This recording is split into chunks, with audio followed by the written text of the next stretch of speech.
Kris Krohn here with REI TV, and this is the question for today. What actually makes real estate go up in value? Like seriously, is it like some algorithm that you have to be a 30-year economist to actually be able to figure out? Or could it be far more simple than that? So really, here's the question. What drives the value of real estate up? I mean, when I bought my very first house, it was a bungalow built in the late 40s. On the county deeds that went all the way back that far, that entire house was built for $5,000. When I bought it 60 years later for $110,000, well, think about it. It's gone up 20 times in value, and yet I got it at a steal of a deal, still $40,000 below value. So why does that price actually go up? And do we really wish we had Doc's time machine so that we could Lamborghini back to the past and spend some of today's dollars? Well, that would always be kind of cool. But let me kind of show you this. It really comes down to a very basic economic principle that really deals largely with supply and demand. And ultimately, supply and demand is a function first of population. Now, what's happening with population in America over time right now? Well, it goes up. We're still making babies. The state of Utah that I live in, we're a lot better at making babies than other states. Catholics do their part to help, the Mormons do their part to help, and then we got a lot of people that they're not even replacing themselves, and they call that economic winter. And there are parts of the world, Europe, where those things are happening. But for the next 50 years, we're showing that the trend in America will be that population is still going to go up. On top of that, we have immigrants moving in. So the population is increasing. And as that happens, what it does is that supply creates a demand. Now, on this side, this is also magic. This is the cost to build. And if I were to just draw a wavy, squiggly line that looks something like that, I want to show you a couple things about this. Up here, we have something that kind of looks like a what? Kind of looks like a bubble, right? Well, down here we have something that looks like a what? That's right. We'll use the word trough. And this is the rising and falling prices of real estate. And by the way, if you knew for a fact that we were right here in the marketplace, what do you think all the smart investors are doing? Yeah, they're busy buying up as much real estate as they possibly can. They're on an opposite cycle than the consumers. Do you know when consumers, oddly enough, get in? Check this out. The consumers usually get in right here. They get at the top right before the roller coaster heads on down. And so, asking this question and really getting this answer, population is what is always driving the market back up because, in this last bubble that we hit for 2007, we did a 6-7 year stretch of nothing being built.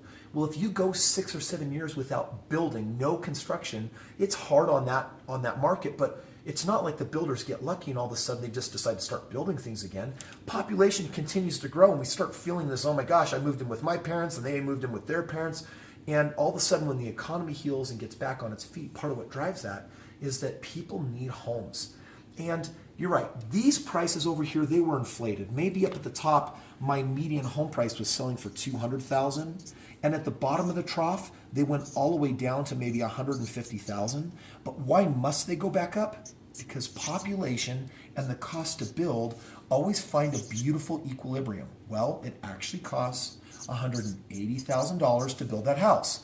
At 200, it was too high, and what comes up must come down. And at 150,000, what comes down below the cost to build must what? Must go up. So right now, the biggest indicator that I look for, if you wanted to become an amazing predictor of what's happening in your marketplace, you don't have to read the stock market. You don't have to become some economic expert. You don't need to read Bloomberg. What you really need, by the way, if you watch the news every day, you can become a sourpuss. You get crusty watching that stuff. It's nothing but bad news. That's what they report. Instead, we look at this very basic principle. What can I buy something for and what does it cost to build? How do you know what it costs to build? Go get insurance on the property. The insurance company, if it burns down, they got to replace it. So the insurance company might say, oh, this is kind of strange. You're buying this house for $100,000, hate to disappoint, but we're going to insure it for $150,000.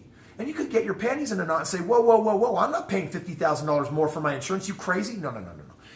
This is a good thing. That means that you got such a good deal on the house that if it did burn down, don't hire an arson, then they would actually need to fork out $150,000 just to rebuild it.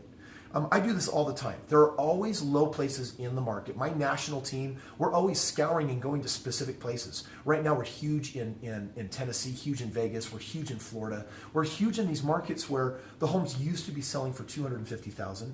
they were overpriced. They were $70,000 above the cost to build.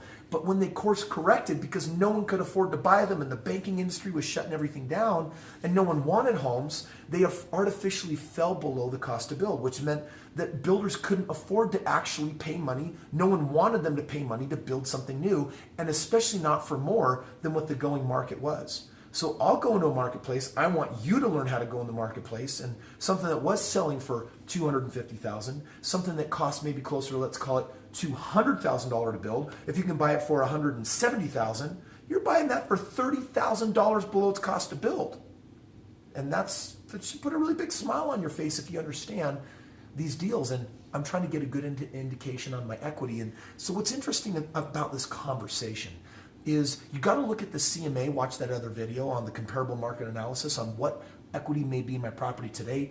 This gives you an idea of what equity might be in my property tomorrow, because it might take the economy a couple years in your area or in an area around the nation to catch back up and get to the rebuild cost when there's supply and demand hitting each other again. But in that meantime, you got a great indication of a great deal today. And when do you know when to get out of a deal, by the way? Little bonus session here. When you surpass the cost to build, the insurance company, all of a sudden, you've passed that number and the market keeps going up and up and up. That's when all the consumers want to engage and get involved. And you know what? That's when the smart investors, that's when they're transitioning into other properties deeply below that rebuild value. I've got an amazing community that I love to hang out with. And you know what they do? They invest in real estate. They talk the shop, they learn what they need. Some of them are hands-off approach and they're outsourcing and building teams and leveraging our teams, and others love to be hands-on. You could be one of these two people. You either need to have your hands in the tool drawer, or you might want to shake all of that dust and grime off of your fingers. And whichever you are, we've got a community built. Click the link below. Learn more about what we're doing, learn about our real estate communities, and learn how you can come and play even for free at no cost to start stepping into the best properties both in your backyard and around the nation.